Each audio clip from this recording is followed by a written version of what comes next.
বলিউডের জনপ্রিয় অভিনেত্রী দীপিকা পাডুকোন বর্তমানে কাটাচ্ছেন মাতৃত্বকালীন ছুটি, আর ক্যালেন্ডারের পাতায় চোখ রেখে অপেক্ষা করছেন শুভ একটি ক্ষণের, কারণ আগামী মাসে পৃথিবীর আলো দেখবে তাদের সন্তান। ঘরে থাকলেও অভিনেত্রী তার কাজ এবং অনুরাগীদের মিস করছেন, অবসরে থাকলেও সমাজ মাধ্যমে সরব রয়েছেন তিনি। তাই তো সুযোগ পেয়ে লাইভে এসে অনুরাগীদের এক বিশেষ বার্তা দিয়ে গেলেন অভিনেত্রী।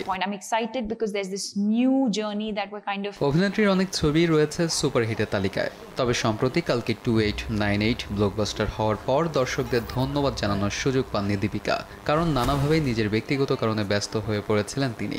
তাই এবার এক সুযোগে অনুরাগীদের ধন্যবাদ দিয়ে গেলেন, বিনিময়ে চাইলেন ভালোবাসা। লাইভে ভিডিও বার্তায় দীপিকা বলেন, কালকিকে ভালোবাসা দেওয়ার জন্য ধন্যবাদ সবাইকে। আপনাদের এই ভালোবাসার জন্যই কঠোর পরিশ্রম করেছে পুরো টিম, তাই তো ভবিষ্যতের জন্য ভালোবাসা চাই।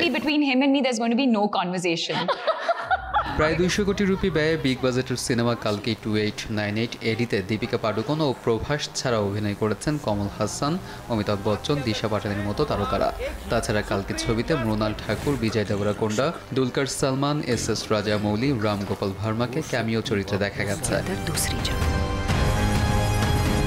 শোনা যাচ্ছে বক্স অফিসে বেশ সফলতা পেয়েছে কালকি 2898 এডি।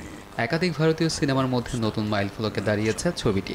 এদিকে কালকি 2898 এডি সিনেমার সিকুয়েল নিয়েও দর্শক আগ্রহ তুঙ্গে।